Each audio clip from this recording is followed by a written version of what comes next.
Hi everyone, welcome to today's Current Affairs Daily Notes. Today's topic is Article 371. I'm Ritrisha from GK today and let us begin. Northeastern states of India have expressed apprehension that having rendered Article 370 irrelevant, the government might unilaterally move to abrogate or modify Article 371. However, the government has clarified that it had no intention of removing Article 371 of the Constitution. So today, we are going to discuss what is Article 371 all about? How is the article applied to different states of India? What is the need for it? So to begin with, there are 11 states at the moment on which Article 371 applies. So what is this Article 371 all about?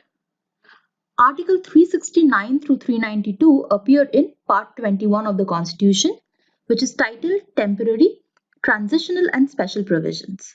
Article 371 of the Constitution includes special provisions for 11 states, including 6 states of the Northeast.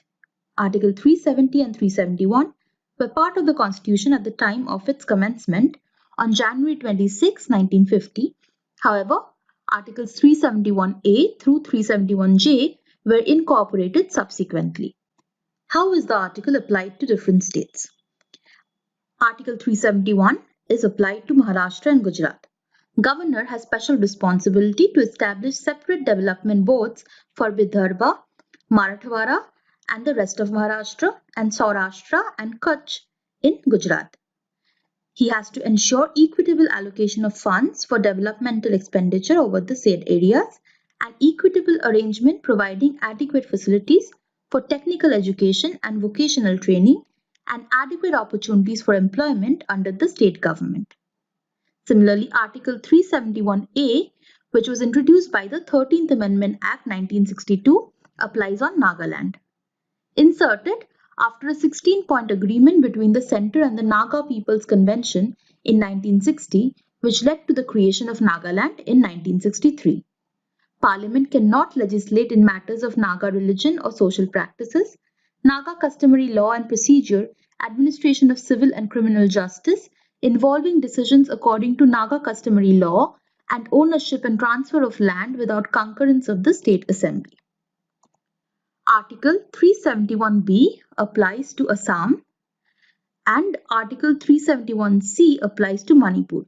371B was introduced through the 22nd Amendment Act of 1969 and 371C was introduced via 27th Amendment Act of 1971.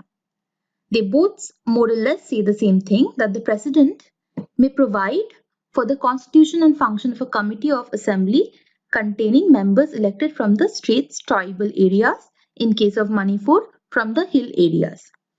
They are to be entrusted special responsibility by the governor to ensure that they can function properly.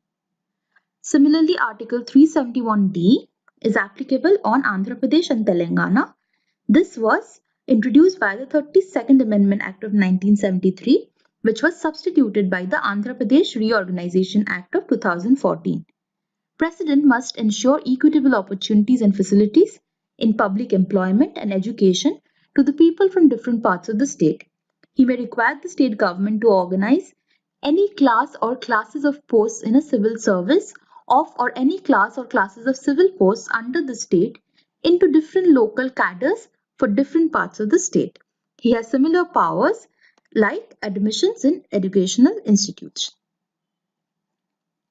Article 371E also applies on Andhra Pradesh.